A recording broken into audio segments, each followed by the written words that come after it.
Welcome back to This Day in Irish History. I'm your host, Raymond Welsh.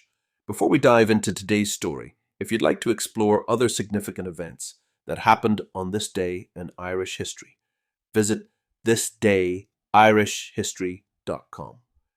The link is in the episode description.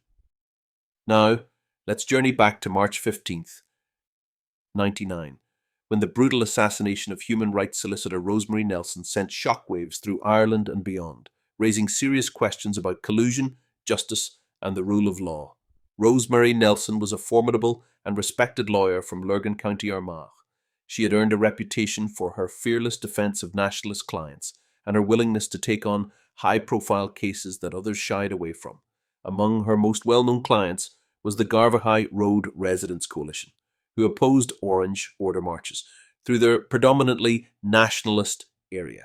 She also represented individuals accused of IRA-related crimes, often challenging alleged mistreatment and human rights abuses by security forces in Northern Ireland.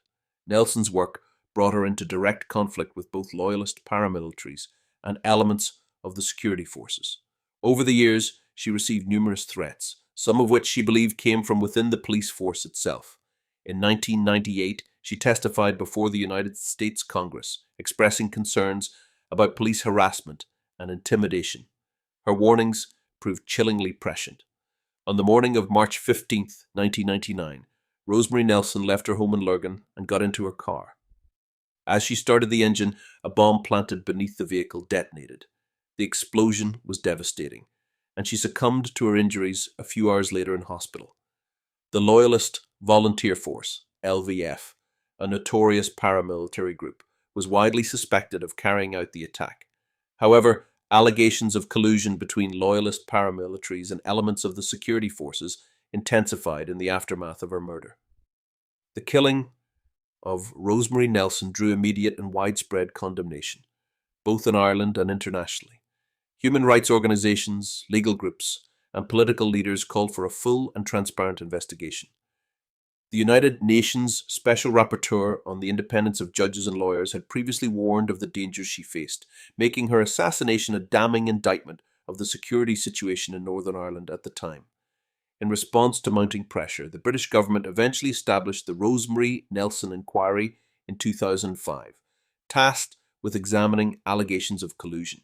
The inquiry, which took 6 years to complete, found that while there was no direct evidence of security force involvement in her murder, members of the Royal Ulster Constabulary, RUC, had publicly threatened and undermined her, creating a hostile climate that contributed to the danger she faced.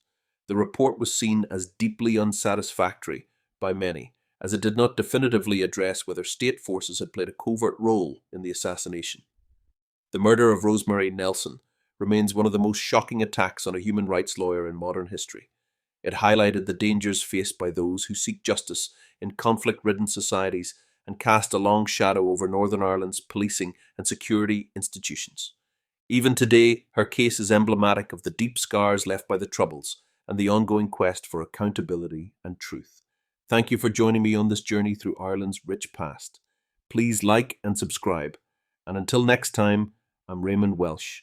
Slán go fóill.